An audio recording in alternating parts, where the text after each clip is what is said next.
Alright,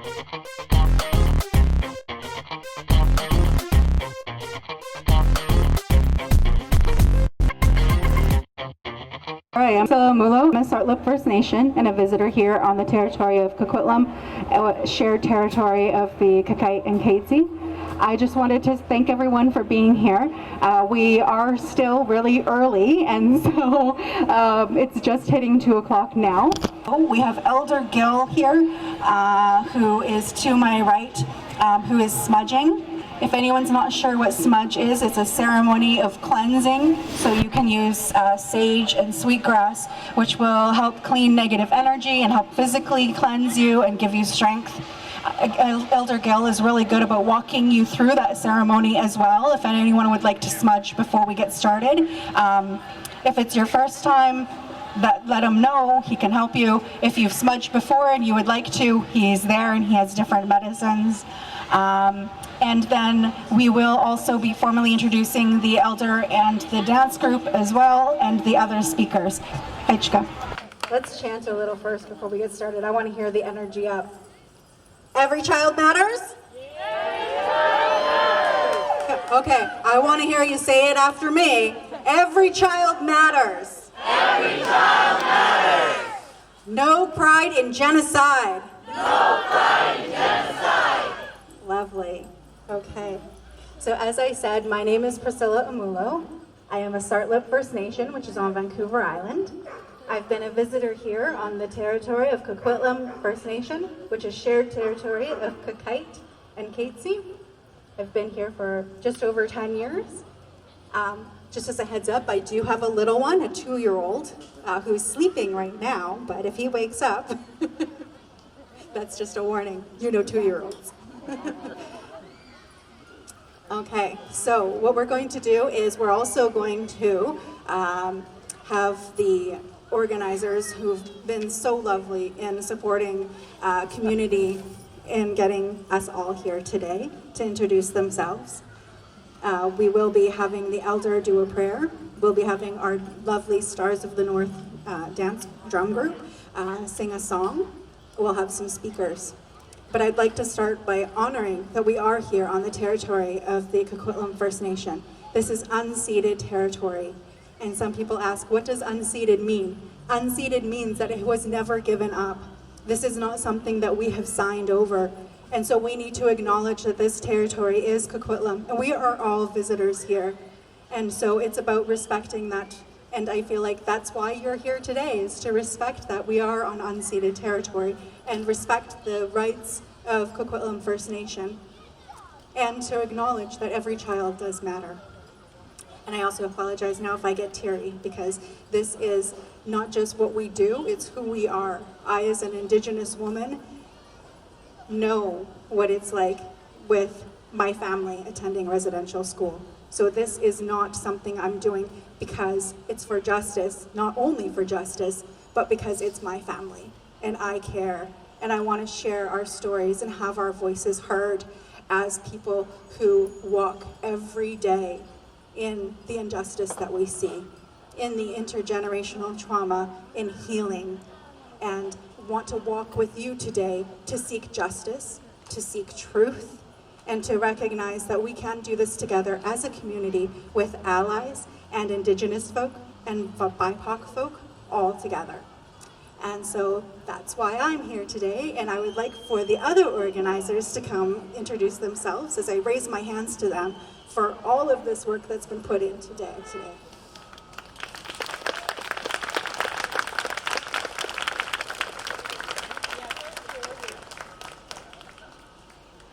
Hello, my name is Paris Abraham. I am a guest on this unceded Coquitlam First Nations land.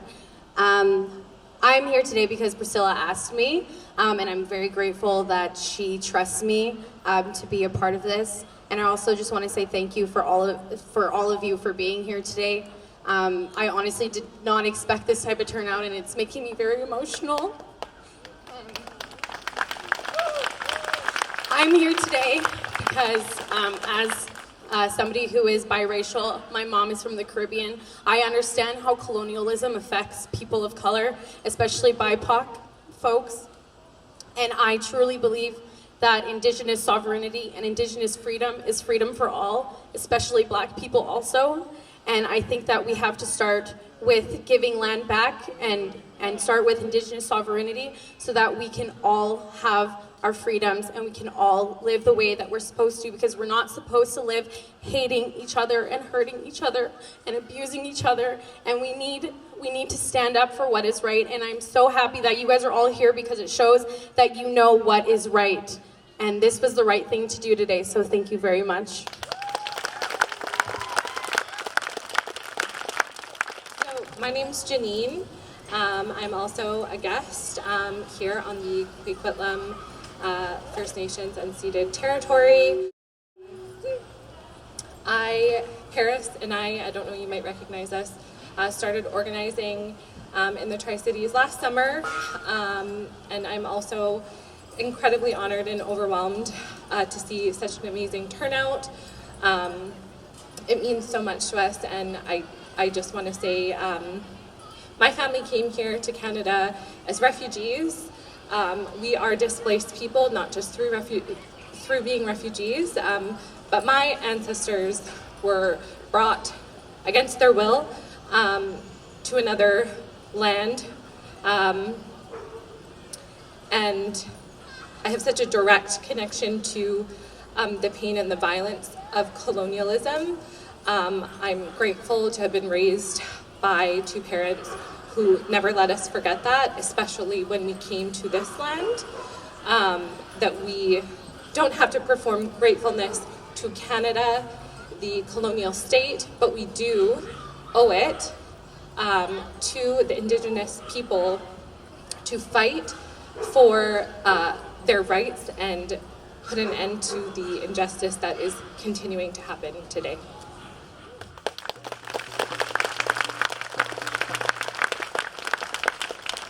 Hello everyone, my name is Ashia Khan Sequeira, and I'm also a guest here on the unceded land of Coquitlam First Nations, and I'm honored to be here, and I feel privileged that Priscilla trusted me to be part of this committee to help her with this. And my family immigrated here when I was young, and also my family has been affected by colonialism as well, moved from their homeland to a small island and treated really badly. So we know the effects of colonialism, and also every child matters, and I am very honored to see all of you here. As a Muslim woman in this community, I have received a lot of backlash, and as a woman of color in Tri-Cities, there has been so much racism, and it just is making me very emotional to see all of you out here supporting. I am very emotional right now. Thank you for being here, and I am very grateful to be part of this today. Every child matters.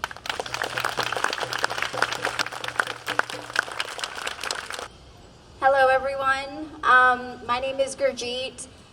Apologies, I don't have words prepared. My friend Priscilla caught me a bit off guard, but please bear with me. Seeing all of your beautiful faces is so touching. This is a better turnout than we could have dreamed for. I just want to acknowledge as well that I too am a guest on these unceded territories of Coquitlam First Nation.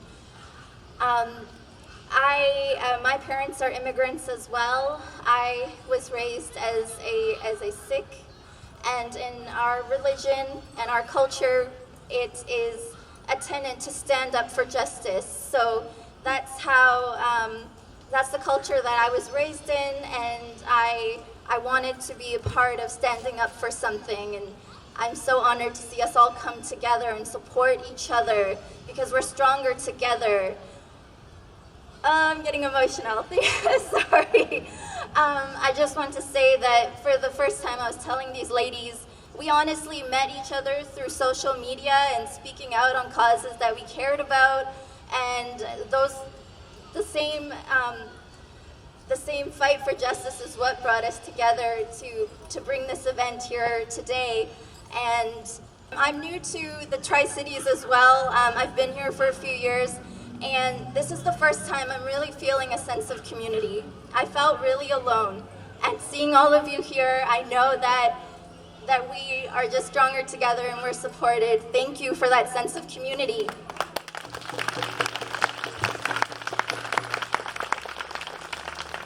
Hi folks, my name's Trina. My pronouns are they, them. I'm very honored to be here today. I was asked by Priscilla to join this amazing group of people. I raise my hands to all of them for the phenomenal organizing that they've done to make this happen. They have put their heart and soul into being here today. So please, let's all give them a big round and a big thank you.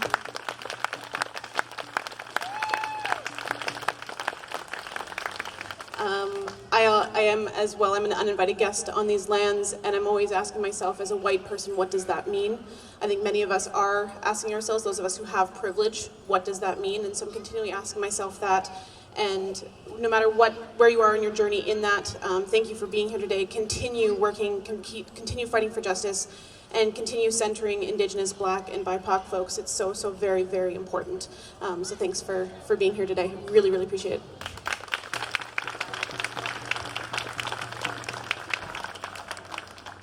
Thank you.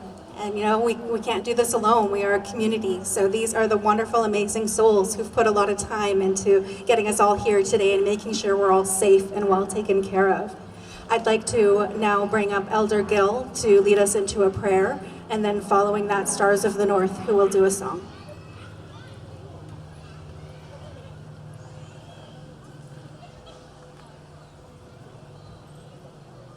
Okay. Hello. Howdy. My name is Gil. I'm Métis. I'm Korean French. Originally from Saskatchewan, but I've been on Coast Salish territory for 60 plus years now. And you know, just raise my hands to everybody that's here. You know, this really does matter. You know, we went through a lot in our Indigenous, you know, history that we were always treated badly. And not only us, it was many, many different cultures. You know, the blacks and the East Indians that are coming, you know, they're frowned on when they first come to Canada, but, you know, we're all one people. You know, if you look at our medicine wheel, our ancestors did this many, many years ago, and they put the 4 races on here. And back then, there was no discrimination. You know, discrimination was brought to us. You know, when we were one people and we helped everybody. So there's no discrimination. Now it's just rampant, you know, and it's really sad to watch. But with all this genocide and the buried kids that they're finding, you know, both my parents were in residential school. So it really, really hit me hard when those first 215 were found. And we did ceremonies at St. Mary's and Cocolitza and Chilliwack, and you know, it was a really good day. I actually did feel little hands on my back, but in a nice, gentle way, where they were saying, "Thank you, you know, glad you found us." So I was really pleased that day. And to all you people, thank you for being here. You know, to support something like this. You know, it's it kind of gets me in my heart. My heart is full because of everybody else here. So with that, we'll say an opening prayer, because we always do our prayers, and so we can move on with the day in a good way. You know, we just want to make everybody peaceful and spread love and not hate. At least that's what my people do. And I think most Indigenous people do. So we get you all to stand, if you can stand, please.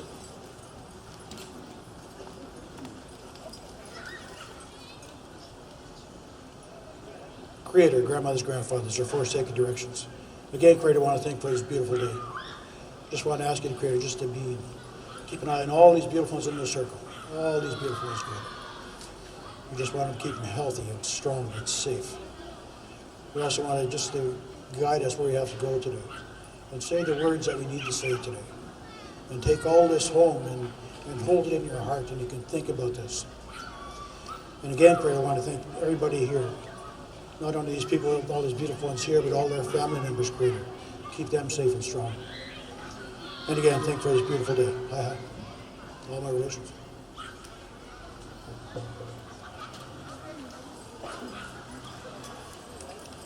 Hello,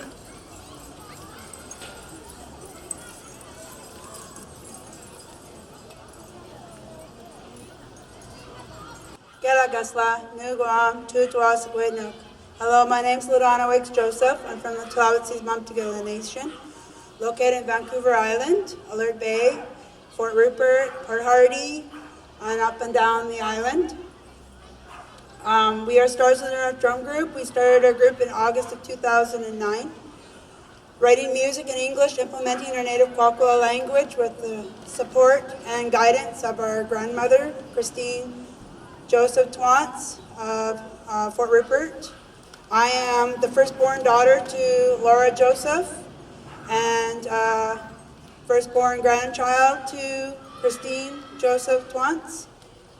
My children, Felicity, Brittany, Christina, and Melissa, are standing with us today to share our journey as we are on a learning journey, learning of our language, learning of our culture, learning of our history.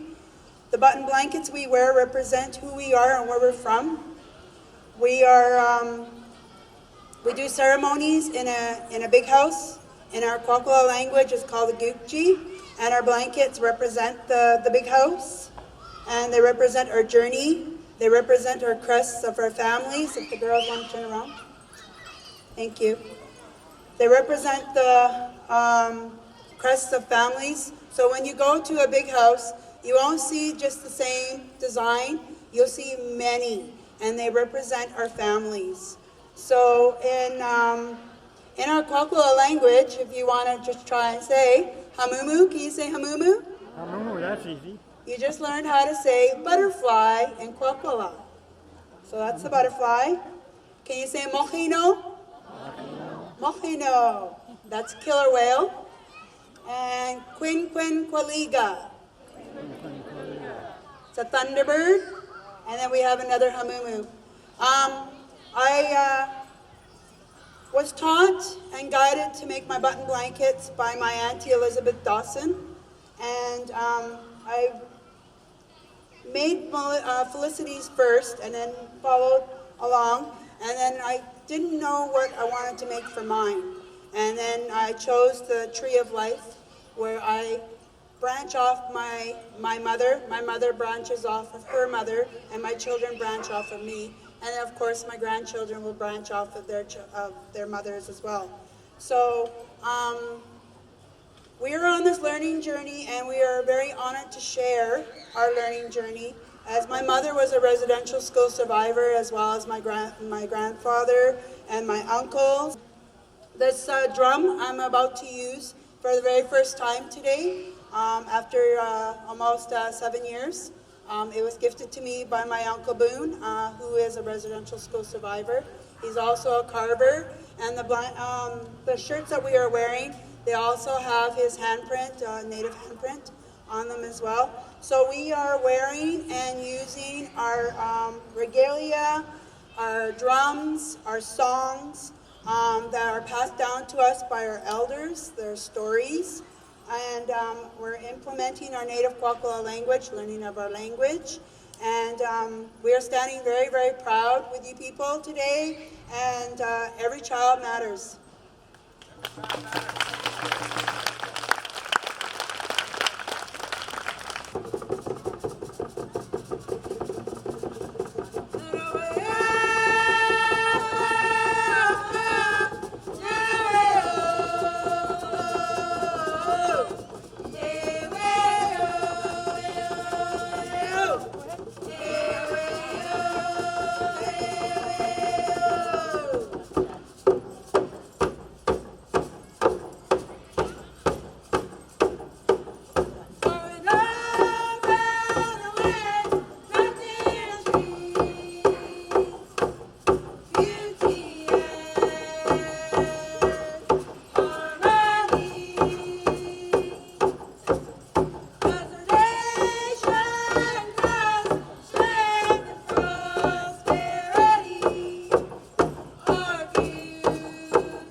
guys so much. Thank you, LaDawn and her daughters. That was amazing. And now we're going to have our first speaker up. I'm so honored and privileged to have her here. We are all so honored and privileged to have her here. So let's welcome Terry. She's our first speaker today.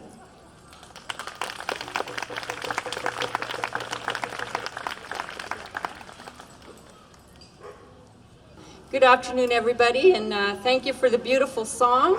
It's absolutely lifted my spirits, and I want to thank the elder for the prayer earlier, and thank you to all the organizers for this beautiful event. I'm wondering how many nations we have in the park today. You know, it's wonderful. It's beautiful to see so many people, and I'm Cuktakat Terry Brown from the Tahltan Nation in northern BC. We're close to Alaska, and we have a beautiful country and beautiful people, just like you are. And I come from a long line of matriarchs, and we are, that's how we existed since time immemorial. We're matriarchal, matrilineal people. I'm of the Crow clan, has been passed down through my grandmother since time immemorial, and my children are Crow clan as well, as we all follow our mother's clan, and we inherit our mother's rights to the land, which was blood was shed for in our country, and we love and protect our country as best we can to this day. We are oral people, which is strange because I do need this paper. We're oral people. All of our history is oral, nothing is written. And that's a good thing, because when they did come into our territories and stopped us from practicing our culture and made us speak English and forced us to go to school, they couldn't take that history from us. Because in my soul, oral people, they repeat, and for 10,000 times, I think. You have the story the 5th time, but they just want to make sure that you get the story and it's imprinted in your soul. And that's where my story and my heart comes from. And it's wonderful today to be on the land of the first people here who have defended their land since time immemorial. And I thank you for welcoming us and being so kind to let us live here and be among you. I'm a residential school survivor. I served 5 years in 2 different residential schools in Whitehorse, Yukon. I was taken at the age of 10. And I can't describe to you, to this day, I try it every time I speak to describe what it was like, and it's very difficult to describe it. I remember my mother, before that, she had been taken from us for medical reasons, and I thought I would die. When my mother wasn't in the home in the morning to make our meals and see us off to school, I thought I was going to die. I quit eating. I couldn't even live without my mother. So when I was 10, you can imagine what happened to me. The food was foreign. There was no moose nose. There was no moose guts. You know, we had this food. I didn't even know what it was. And I became very thin. And I became very depressed and hurt. And it was a difficult time, the most difficult time of my life, and the most hurtful time. Today, we mourn the 1,505 children who have been found across Canada. The 215 were found the beginning of June in Kamloops. And from there, it goes on, and it will go on for some time, so be prepared. We are going into the thousands. Someone said 25,000. I don't know if we'll reach that number, but we need to be prepared. Go to your ceremonies, embrace your spirituality. We're in for a tough ride. I mourn and pray for them, and I pray that the babies will cross the river. That wide river they've been waiting to cross. They've been found, and now their spirits can go and be set free. And that's what I pray for them. And I'm a survivor. And are there any other survivors today from the residential school? Don't tell me I'm the oldest person here. Where are you?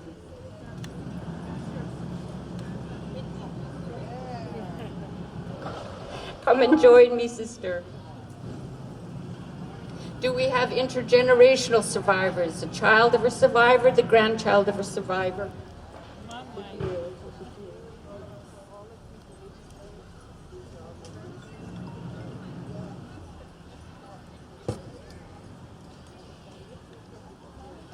Who's going to join me here as I speak to you? I want to thank you all. As survivors with the Truth Commission, we have broken the trail for you. Every one of you can follow our trail now. The 94 calls to action are your trail to follow and succeed with. We did it for you. We did it for our people.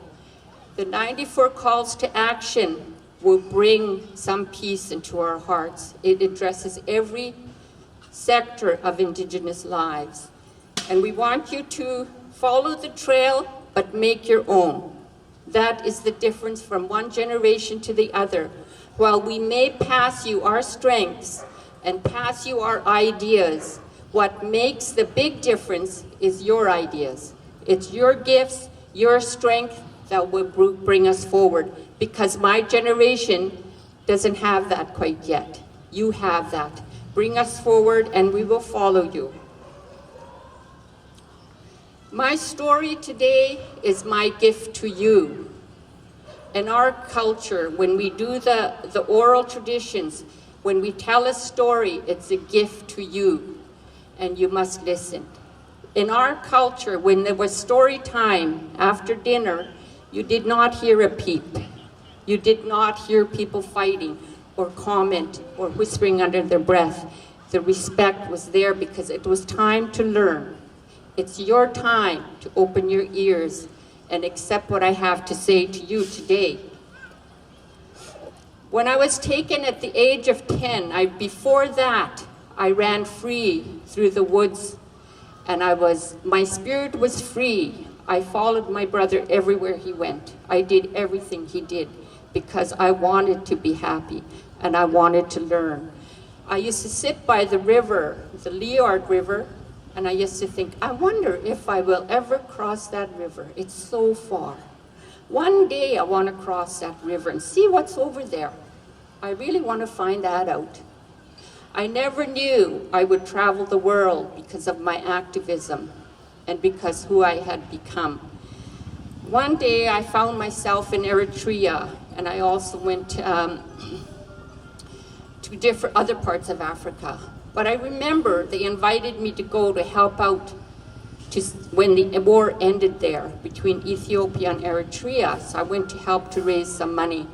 And I was sitting in near this refugee camp one night, and we were going to bed, and I heard these noise, like explosions. I did not know I had entered a war zone, active war zone. I didn't know. I come from the bush. People didn't shoot at each other, you know. I just couldn't fathom that. So, and during that time, I would hear these explosions, and I would pray. I said, hope nobody got shot. My goodness, these people are different. You know, they're shooting at each other. My people were peaceful. We didn't know about killing others. Only in the act of war and defending your territory and community. And that was it. No one was ever killed. When I was in the residential school, of course I wanted to go home. My heart was breaking. I would sit in and I would see the moon at night. And I said, wonder if Mother's seeing that moon. Please, Mom, get this message. I want to leave. Grandmother Moon, take this message. Tell Mother I want to come home. And I would look and look, and I'd look around the territory, which was very foreign. In my home, I knew every tree, every creek, every river, every lake. This was foreign to me. And thought, I'd look at the mountains in Whitehorse, and I said, I wonder which direction Mother is, because if I go in that direction, I might find her. That's how they broke our hearts. I would say they didn't break my spirit. They simply couldn't get at it.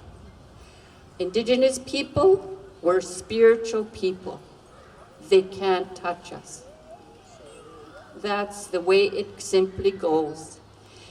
And I was speaking at one event, and a young nurse said to me, he asked a tough question. He said, well, when you were leaving, did your mother have any advice for you? I said, actually, she did. He said, what did she say to you, like the night before, the day? I said, the night before I left, she said to me, it's Tua, my daughter, my heart. I'm telling you, you're going far away tomorrow, and I can't stop it. I want to tell you a couple things. You're going to hear a lot of things out there. Don't believe them. Do not believe them. She said, you're going to hear about sin that does not exist for Tahltan people. It just doesn't. It's a bad word. Don't believe them. That's all my mother said to me. And I'm saying to you today, you're going to hear a lot of things out there. Don't believe them. You're going to hear about sin. Don't believe them. You're a good person. That's why you're here today, among us, supporting us in a good way. Thank you so much for that.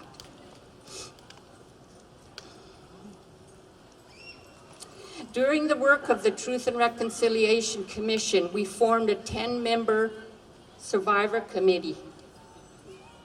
10-member survivor committee. And we directed the commissioners on how to conduct the TRC because we were the survivors. We told them, set up circles, go from city to city. This is how you do it. And the strength of the TRC was it was decolonized. The first process in my life I participated in was decolonized. We practiced our spiritual ways and we did things our way. That's why it was effective. It was not perfect, I agree. No one was called to justice. No one was charged. That is the only part I disagreed with. I wanted people to go to jail like we do for reasons not nearly as horrific as what they did to us.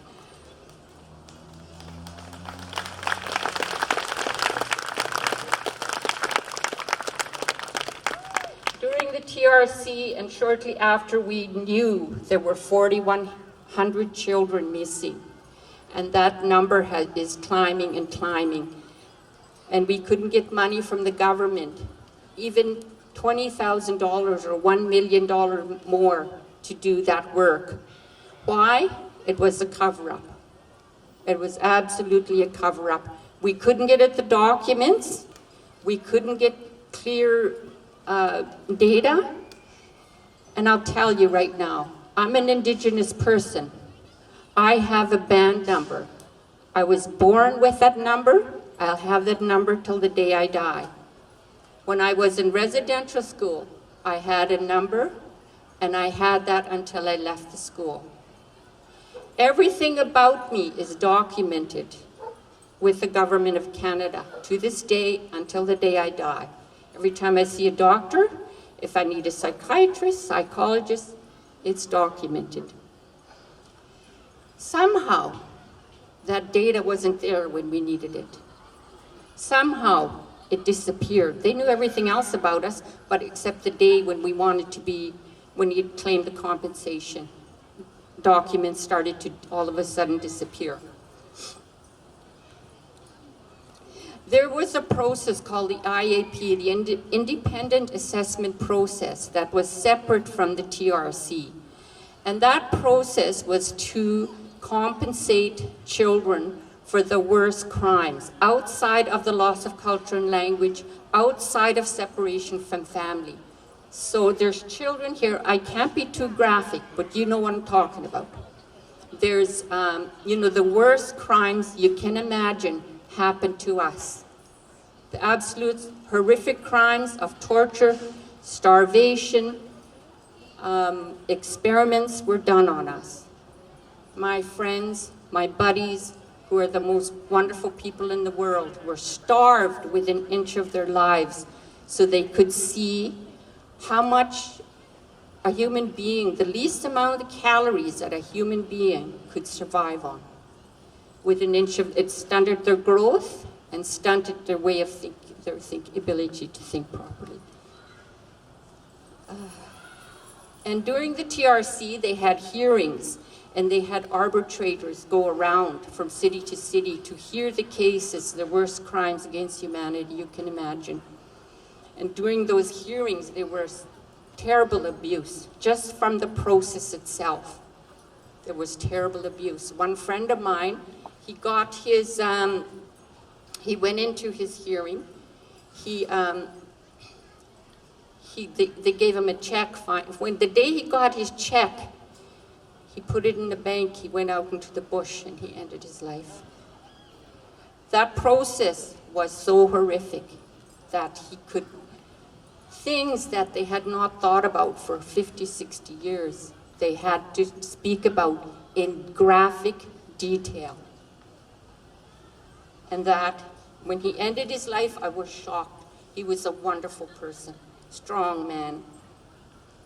So during that process, what they did is when the arbitrators finished, of course, the people came out of that almost destroyed because of the process itself. They then asked them to sign a release to say that their records would be destroyed. So the people were distraught, and they told them, if you don't sign this, you won't get your compensation. Under duress, they signed these documents saying that the government can destroy their documents. And then we tried to fight that in court. We took it to the Supreme Court. And Phil Fontaine he challenged us. He was in favor of destroying documents. The former chief of the Assembly of First Nations and certain prominent lawyers from Vancouver led that charge, and they defeated us. We couldn't save the documents. Now we know recently China has called for the United Nations to investigate the crimes against humanity. I think that's one hope we have of saving those documents. Everybody here today, you should check into that, or somebody could do a website about beginning to pressure the UN to save those documents. Well, first of all, to proceed with that investigation. And I think when they proceed with an investigation, they will not be able to destroy those documents. Because after all, and the Nazis weren't allowed to destroy the documents. Any country where there was genocide, they're not allowed to destroy documents, even pictures. So once we move into that process, I'm hoping that will change. China said it calls for a UN investigation into crimes against Indigenous people who were robbed of their lands, killed them, and eradicated their culture. During the TRC, they called it cultural genocide. We couldn't say genocide because there were no bodies. We now have over 1,500 bodies. It is genocide, and use that word at every turn. Canada is guilty. The state of Canada is guilty of genocide against not its Indigenous people. We don't belong to them. Against Indigenous peoples.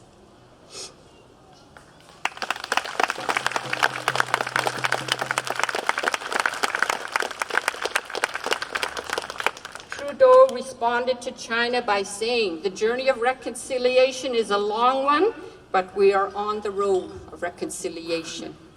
Bullshit.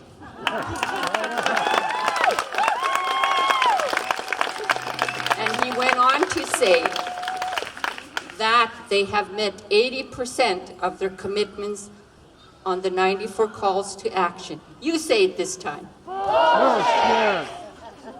I swore enough today.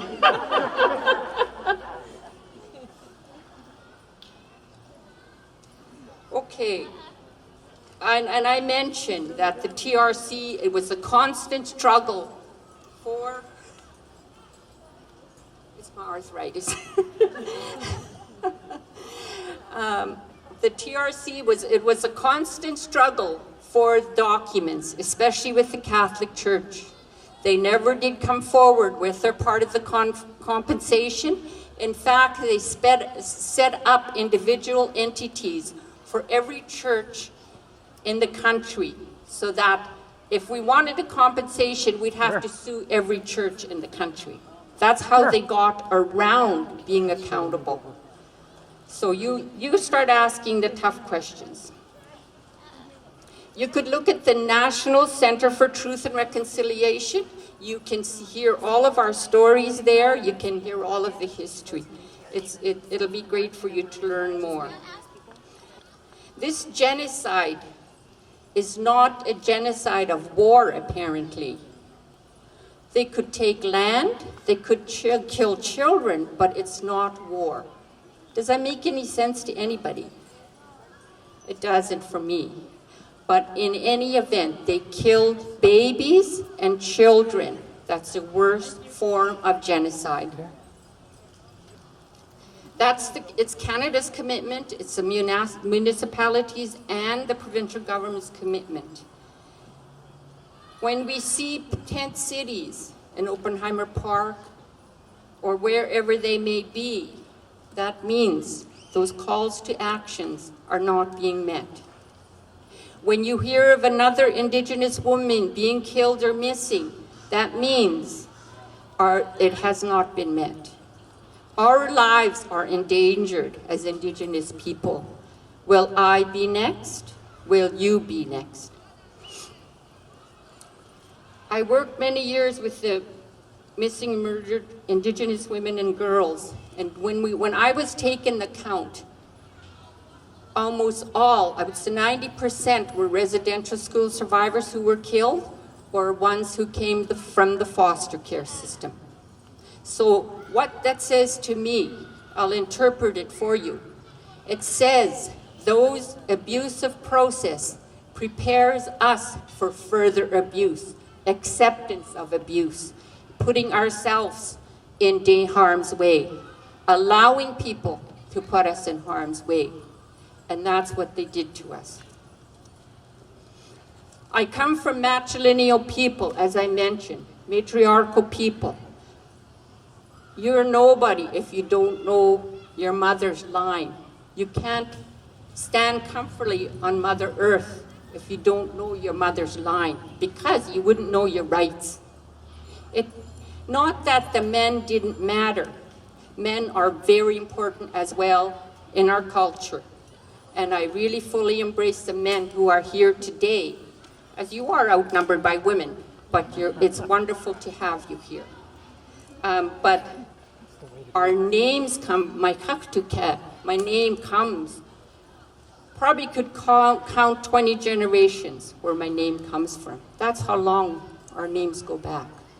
And I carry that spirit of Kaktuka with me.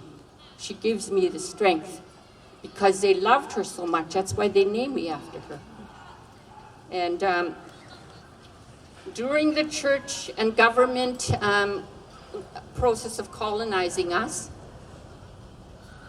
they took just about everything. By taking the children, they took our future. They took our ability to pass a mother's rights on to our children.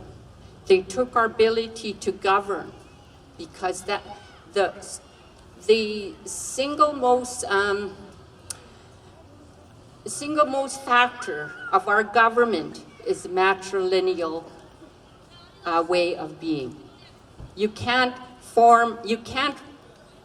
quote any of our laws without going to matrilineal. You cannot. You just simply can't. I want to say to you, a nation is not conquered until the hearts of the women are on the ground. Then it is finished. No matter how brave your warriors or how strong their weapons, it's simply done. I may be saying things that could trigger you or make you feel guilty or hurt your spirit. That's not my intention. We're all survivors of this colonization that happened here. I want to thank you all. But what happens when you hear disturbing words or scary words or something that triggers flight or fight. I want to do a really short,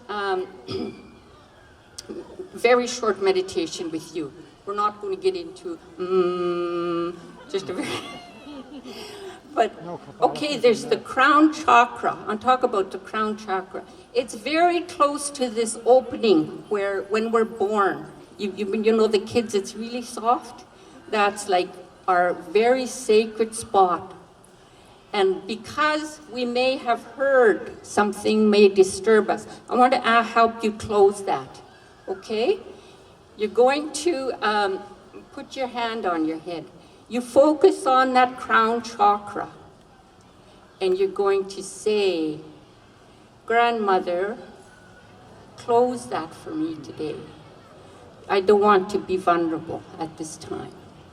I want to close it today and make myself stronger because of your presence in my life.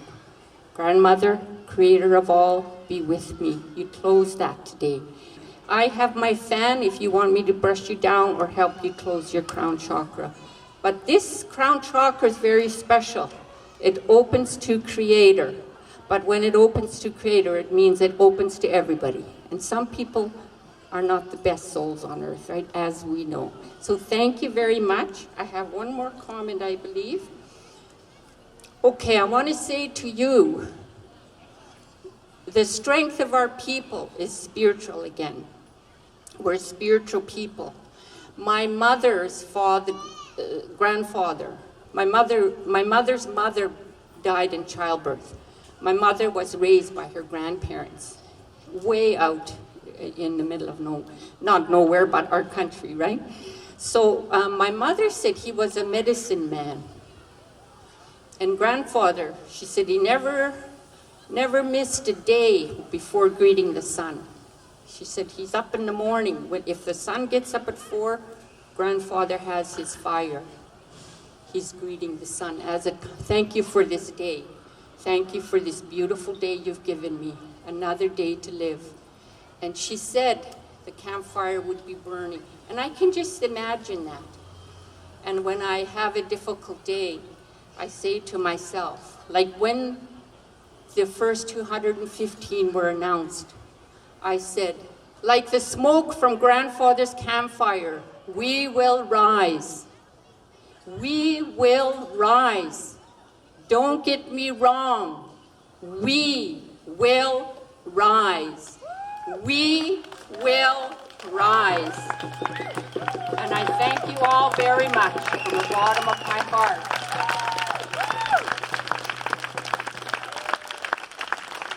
And like my son says, see you on the trail. Love you all. Hello, everybody. Welcome. I just want to let you all know that I'm a residential school survivor. I come from a little town called Alert Bay, BC. And I was in residential school for 7 years. 7 miserable years. But we all survived it. But I thank you all for supporting us. Really good.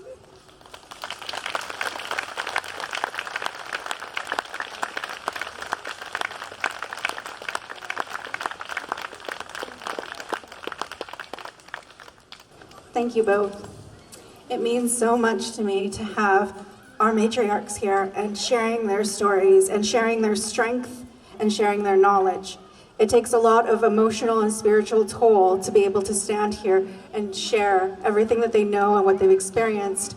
And so I just want us to honor that and thank you for staying here and staying and listening. You know, as was mentioned earlier, this is a moment of listening. And in Indigenous pedagogy, which is Indigenous knowledge, we don't cut people off.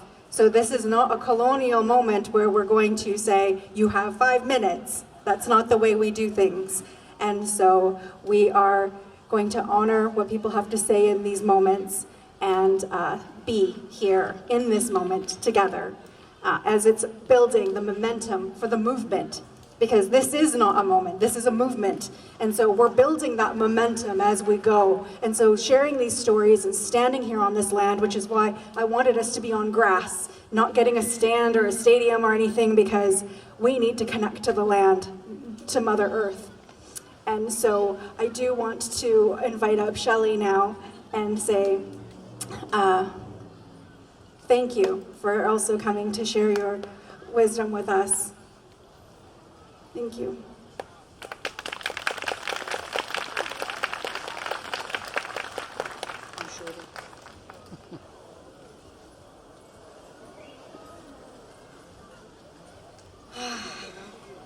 It's good to see all the orange shirts. Bojo, can you say that back? Bojo? It's a Anishinaabe or Ojibwe, it means greetings. Bojo, makwawan izidkwe dishnikas, megazedodum. That means greetings, my spirit name is Bearpaw Woman, and my clan is Eagle. My English name is Shelley Sage Ricky, so combined, I am Shelley Bear. I am a mixed heritage woman with bloodlines to the Cree, Métis, Mohawk, Scottish, Danish, and German peoples. I am a matriarch. I work in the education system currently. I am an Aboriginal child and youth care worker in Surrey schools doing the good work on Katzie people's unceded core territory. I am a labor activist standing up for human rights, women's rights, Indigenous rights, and all marginalized people's rights. Why am I here? I'm here to bring you a message about acknowledgement. I will be asking for some audience participation because I do work in schools and I'm used to working with kids. I will be asking for your voice. I will be asking for your understanding because there has been too much silence. When you sit in a big house, which I've been invited to on a couple of occasions, you witness the work. Today's work is about acknowledging the truth. You are here to witness the truth. Humans are created with 4 aspects. Can you put your hand on your head and repeat after me? This is where you learn. The mental is where you think, learn, and teach. Say, today I am a witness. Today I'm a witness. Put your hands on your heart. This is your emotional area, where you carry your feelings. Can you say, today I am a witness? I am a witness. Put your hands on your hips. This is the physical part of you, where you act and behave. Can you say, today I am a witness? Today I am a witness. Raise your hands, facing inwards. There we go. This is your shweli, your spirit, your life force. Say, today I am a witness. Today I am a witness. Witnessing is an important role. That is what you are all doing here today. Witnessing the minds, hearts, spirits, and actions of the Indigenous people of Turtle Island. Indigenous means original to the land.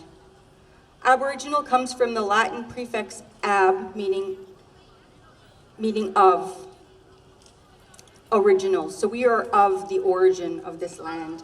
Sometimes people think Aboriginal means not normal because abnormal sounds like not normal, but it's not. It's of normal. So Aboriginal is still what we're called in the Canadian Constitution. Aboriginal, the word came into law in 1982 in the Constitution, where we are categorized into 3 groups: First Nations, Inuit, and Métis. My message today is about acknowledgement. It is customary to acknowledge the land, for without it we would not exist. We would have no sustenance, no home, no water, no air, and no fire. I'd like to recognize that we are all settlers on this ancestral, traditional, unceded land. Unceded means the land and resources were never surrendered. Today we are gathering on the ancestral lands of the Coquitlam First Peoples. This territory overlaps with the Katzie First Peoples on the other side of the river and the Kakite people in New Westminster. Coquitlam means the red fish up the narrow part of the Coquitlam River, which is right there. In this river, the fishers would place their nets made of cedar to catch the bountiful salmon. Katzie is a type of moss in the forest that springs back in resilience when you step on it. And Kakite is the resting place overlooking the mighty Fraser. It has gone by many names before the Fraser. For example, it was called Stalo by the Halkominum-speaking people. It's important to acknowledge the land because without it, we would not exist. We are part of it. I mentioned fire. We have fire now in Lytton, known as the Thompson Okanagan in Kapamu people. There are 56 reserves on 14,000 acres of land there. I just want to take a few seconds of silence for us to acknowledge all of the beings, the two-leggeds, the four-leggeds, those that fly, those that slither and crawl, and those that swim.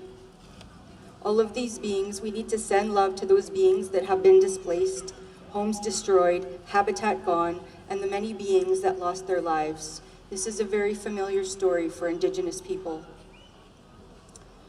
So I have a young worker friend of mine in the union that comes from that reserve, one of those reserves, and he sent me pictures of his home burning. He has nothing. They have nothing. So there will be chances for us to help those people soon, so watch for that. I'd also like to talk to the organizers. I'd like to thank Priscilla and all the organizers for the work that they put into this event. Notice I didn't say protest. I'm aware of something called fragility. And when non-Indigenous people hear about Indigenous people protesting, they often roll their eyes, shake their heads, and say derogatory comments and statements. They change the channel, turn off the TV or radio, turn the page of the newspaper, and ignore the truth. It's too ugly for them. We are here today to witness the truth from the Indigenous perspective, through an Indigenous lens, through lived experience from Indigenous knowledge keepers and elders, and I thank you for your words. Can you raise your hands and say, Haichka? The day for work. Today is July 1st. It's just a week into the summer season. We celebrated 25 years of acknowledgement that Indigenous people exist here on Turtle Island on June 21st, National Indigenous Peoples Day. It has not been a good month for Indigenous people. We did not feel good about celebrating. We are grieving. We are witnessing the truth. Can you whisper truth? Truth that we have always known. Truth that all Canadians are now learning. It is not a time of celebration. It is a time of mourning and acknowledging. It is a time of experience the truth that our country, who is officially 153 years old, has dishonorably harmed the most sacred of all, the babies and the children. It is time to recognize that our missing and murdered Indigenous women and girls and two-spirited people are 12 times more likely to be murdered and come into harm's way. Our children are 18 times more likely to end up in the child welfare system. Recovering the children, which I call the truth tellers, from residential school graves has brought truth to our country, and it is not a dark chapter. It is not over, it is current. The systems created have lasting intergenerational effects. It's not over, it's actually just beginning. The big news. To witness this truth, you must open your mind, heart, and spirit, and your body. You may get headaches, you may feel sickened, you may feel it in your body or in your shweli. Your shweli might be heavy, your spirit. Take care of yourself, experience it, but do not hold it. Release it into action and make a difference. Words I've heard from non-Indigenous people about this news: heartbreaking, tragic, sad, shameful, disgusting. White friends have messaged me that they feel sick and what can they do? Where can they donate? One friend said this, Shelley, what is something I can do to help? This guts me. I grew up in Catholic school system. My school was on Aboriginal land. The people from the reserve would attend our school, and teachers would tell us that they should work harder because they attended for free. They told us that the Aboriginal children were rescued from destitute families and given a better life. It wasn't until I started working in corrections and met coworkers who were taken from their families and watched other children die that I realized what really happened and how effed up the Catholic system really is. Not that I ever supported it before, but now I just can't stomach ever having been a part of that church. Where can I donate? I just want to do something. Another union sister messaged me frantically asking to speak to an elder. Did I know any elders? She went on to explain that her mom was a nun in the Kamloops residential school. She was a nun in that school for 2 to 3 years, and she left at age 20 because she witnessed the horrific actions of church leaders towards the Indigenous children. I listened and acknowledged her tears and her fears that her mom would be thought of as bad. I spoke with her about the courage of her mom to recognize the evil and write a letter to Rome to be cleared of her vows. She stepped away at 20 years old. Very smart of her, very courageous. That took amazing lady balls. No, not everyone was bad in that part of the residential school system, but there were enough bad ones to carry out genocide, and that has been proven now. The point of these stories is that this horrific tragedy did not only affect Indigenous people, but it has affected many people, not only in the past, but currently. There is a word, and I might not be saying it right, Namwayet, and it means we are all one. It comes from the Kwakwala language of the Kwakwakiwak peoples on central Vancouver Island. Can you say it? Namwayet. Namwayet. Can you say we are all one? Namwayet. So there's a conflict about canceling Canada Day. Are you guys listening over there? Celebrating Canada Day, I'm talking to you now.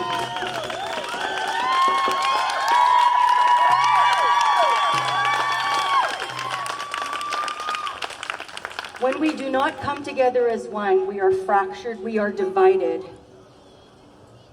I participate and witness on our Port Coquitlam community Facebook page.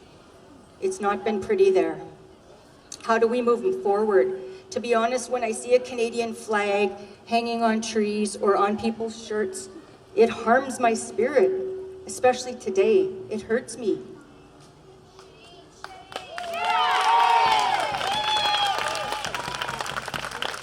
I've seen them hanging on people's balconies and on car windows, flying in the wind. It makes me react the same way that non-Indigenous people react to protests. I shake my head, I roll my eyes.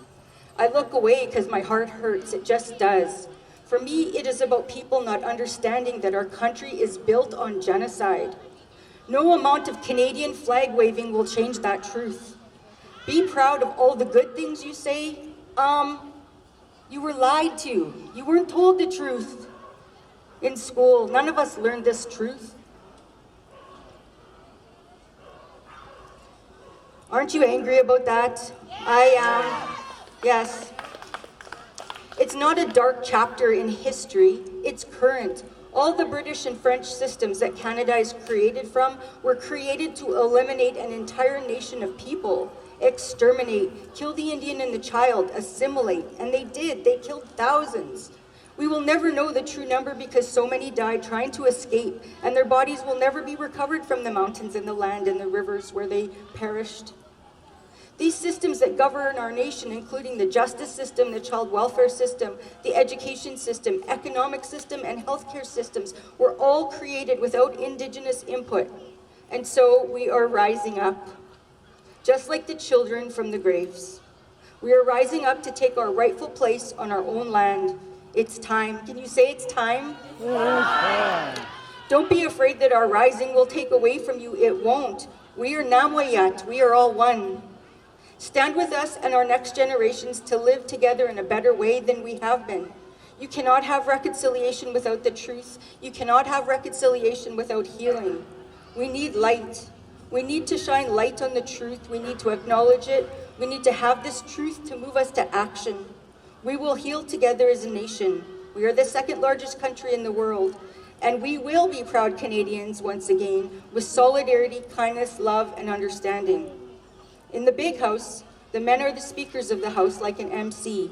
The matriarchs are whispering in the ears of the men what to do, what to say, and pushing the agenda forward. In PoCo, we can think of this community as our big house. Who are you listening to? Who are you acknowledging? Who are you honoring?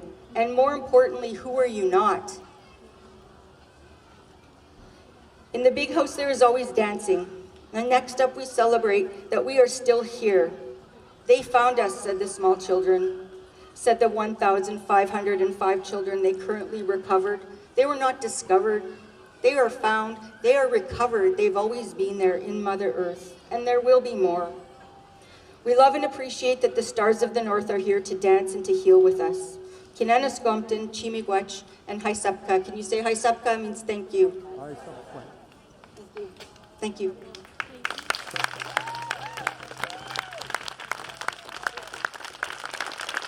Every child matters. Every child matters. Fantastic. So Stars of the North is going to be sharing with us more ceremony, and it's going to get us started into the protest part of this. We're going to round dance into our protest because I feel like this is ceremony. Our protest is about us acknowledging that every child matters, and that this is about ceremony and connecting us all together as community.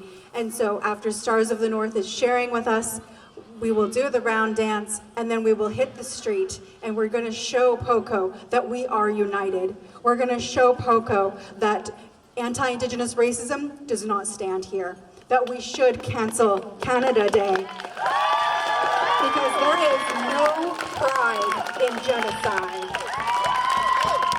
and that we are all truth bearers, and that we are going to share this truth that we've heard today, and we're going to build a stronger and better tomorrow. So let's join Stars of the North in some ceremony, and let's get started in the streets right after that.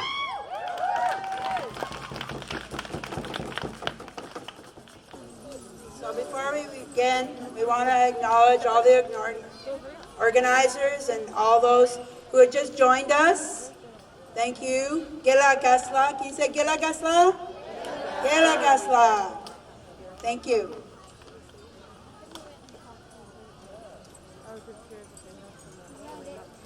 Gila Kasla. My name is Christina James, and on behalf of all my family and friends who've gone through a lot these last few months, I wrote a poem.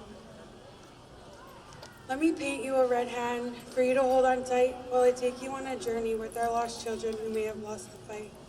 They were home one day then gone, and some were never found. I really don't know where I'd be without my sisters around.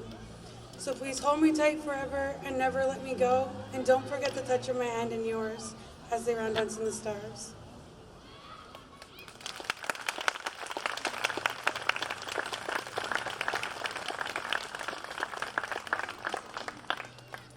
So a round dance is ceremony, so it's connecting us all together. And so it's for healing, it's for strength, and so I feel like it's really a good way for us to go into the marching part of what we're doing, to say that we are all united here. And, you know, like I said before, that there's no place for anti-Indigenous racism here in the Tri-Cities. And so what we do is when we give you the string, that's just so you could social distance with people and still connect, because usually you hold hands. And so normally when you're holding hands, and even if you're holding hands to take prayer, a good way I was taught that was that it's because your left hand is connected to your heart, that this hand is up, so then you're able to receive. And then you put your right hand down so you're able to give.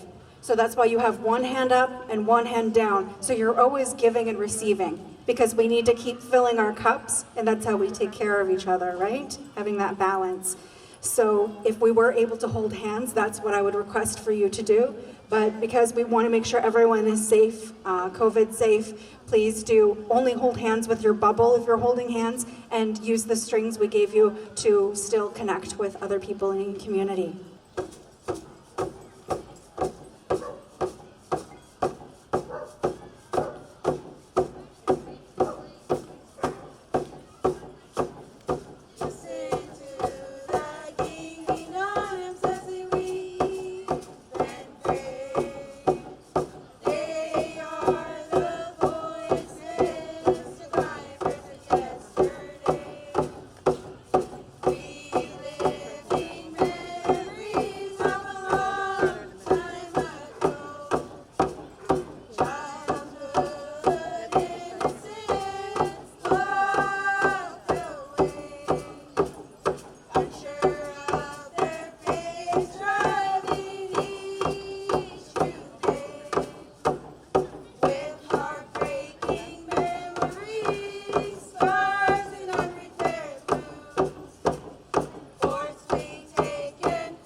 has a lot of wise words to say when it comes to why land back is important, why Indigenous pedagogy and respecting land is important, and why trees are so f***ing fantastic.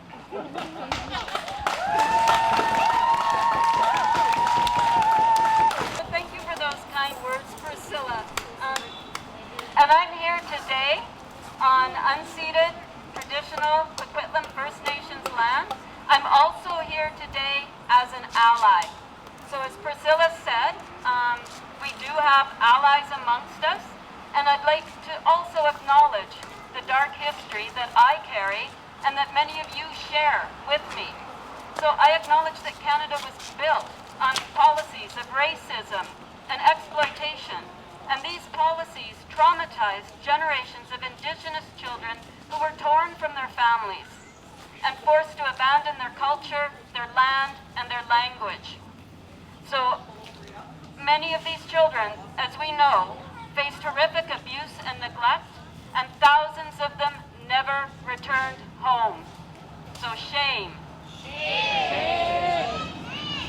I think we can claim our innocence. We can say, I didn't know, they didn't tell us about that in school, or it happened so long ago, I'm not responsible for that. But we know it now, and it didn't happen so very long ago. So when I was a child, my mom sent me off to school, grade 1, 1964, at the same time as Indigenous newborns and children were being forcibly removed, still, from their families, and often placed into very abusive foster care situations in something that was called the 60s scoop. So the last residential school closed in 1996, the time when my daughter, my own daughter, was already 2 years old. And even more recently, in 2011, we found missing and murdered Indigenous women on these lands in Fort Coquitlam. So 2011, not so very long ago at all. So racism runs really deep in our country. It's in our governments at every level, it's in our policing agencies, and it's also even in our healthcare system. Racism runs through our veins as well. We were raised on it. We all benefited from those race-based policies, and we still benefit every single day. So today, I'm asking others to join me as allies, committed to seeking justice for those thousands of children who never came back home, and for all the families and the individuals that have been left to grieve and suffer, and for all the people that have been told, get over it, and that it's time to move on. We can start working towards resolution right here in the Tri-Cities. We can educate ourselves by listening and learning and believing when we hear stories. We have to believe the reality of our shameful history.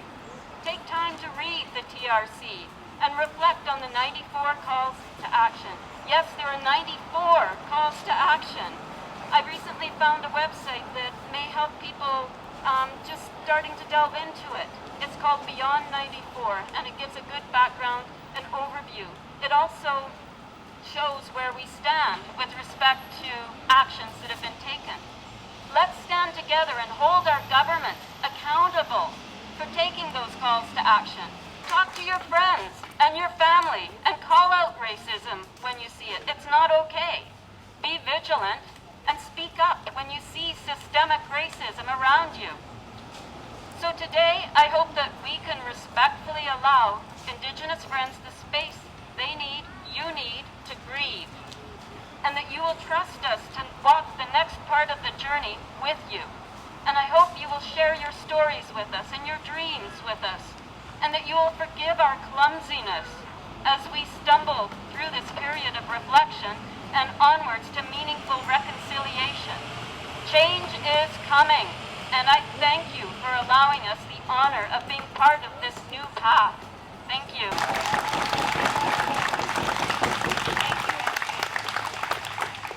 Hello, and thank you everybody for being here.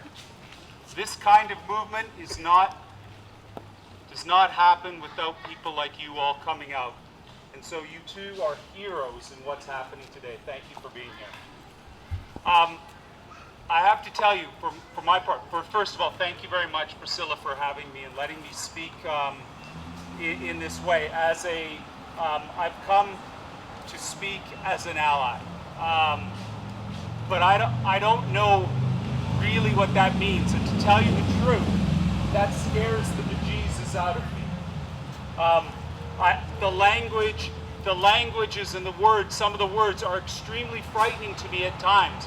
And it's taken me a while to listen and to understand that that is part of that's part of the process of becoming an ally and understanding this fully.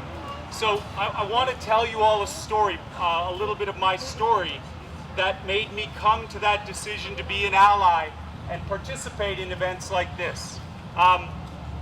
In 1967, when I was 6, going on 7 years old, Canada celebrated its 100th Canada Day. It did that by having a train come all the way across Canada, and it was called the Confederation Train, and it had an exhibit in a steam locomotive that told us the story of how Canada began. And it was, to a 7-year-old boy, it was fabulous. It was an exciting thing to learn about the people of Canada and the story that how they came about. It told about how we were hardworking people and that we were kind and we were gregarious and that we looked to the rest of the world and we welcomed them in as well. And as a 6-year-old boy, I ate that up and I became extraordinarily proud of who I was as a Canadian at that time. And I traveled through the rest of my years until close to today, feeling that exact pride from that Confederation train. But there was a time when it came where the story began to change, and that was quite recently. Because I was brought up in Kamloops, British Columbia. I did all of my education in Kamloops, British Columbia, from grade 1 to grade 12. And I lived probably only 4 or 5 kilometers from that residential school in Kamloops. And for me, the things that have really crushed me in the past few days, since I've heard about the 215 children that were found there, was I realized that every single day of my school career, while I went to school, there were children being tortured, being humiliated, feeling things that no one that went to school where I went to, they felt things that I didn't have to feel, that my family didn't have to feel. I was allowed to go to school with my sisters. And that's something that I don't think that the First Nation children were allowed. When I went to school, I was never afraid of being abused, physically or sexually. That's something that the First Nation children, that was a privilege that they were not allowed. I never once had to worry about one of the children or one of my classmates not coming back to school the next day. These things that I found out changed who I am in a way that makes me want to, even though I'm frightened and afraid of what some of the language of reconciliation is, it's made me say that I have to do this. Canada in 1967 told me a very lovely little story, but I found out that story is absolutely not true. I had an inkling because I saw how we treated people who were disadvantaged, and I saw other things that were happening to people that looked like me, and it was easy for me not to think about the rest of those stories. But now it's hit home. This is the truth of our country. We live in a broken home, and we cannot move forward and celebrate things the way we once did. For me, I am so excited to see all of you come here. I'm excited, hopefully, to see people continue to come out to these things, because I think this is the way that we write a new story for Canada. We need a new story. And our First Nations family is showing us that way. And I appreciate the fact that all of us are listening. And thank you for doing that. Thank you for being here. Thank you for allowing me to speak.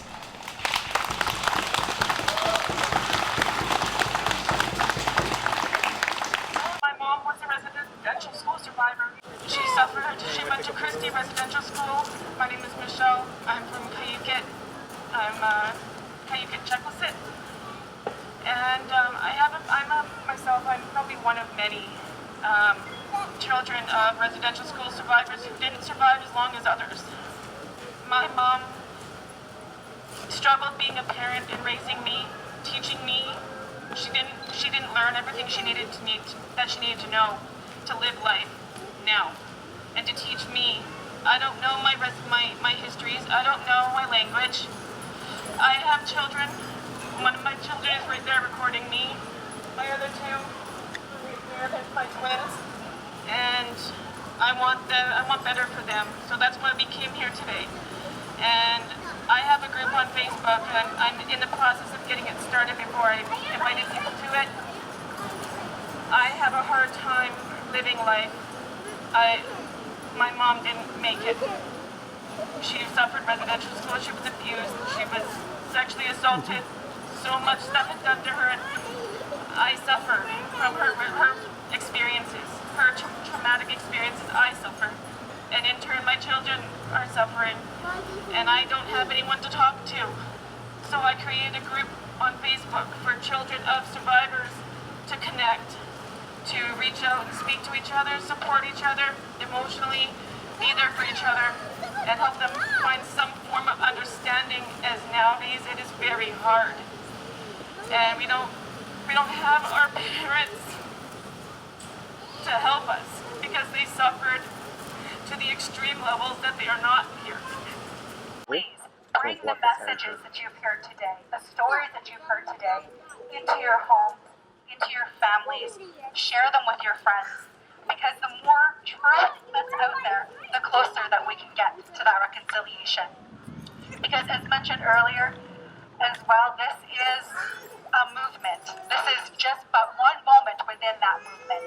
And I thank you all for your patience for being here and being a part of ceremony.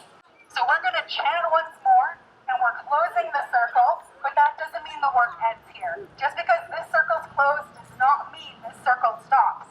Please continue on with this good work. So, what are we doing? We're Cancel Canada Day? Cancel Canada Day! Because every child matters! Every child matters! There's no pride in genocide! No pride in genocide! Idle no more! Idle no more! Land back! Land back! And when we say land back, I want you to think about it. Think about your feet on this ground, and this is unceded territory, which meaning that this belongs to Coquitlam First Nation. And they have been fighting in legal battles with the city that we're standing in front of the doors of.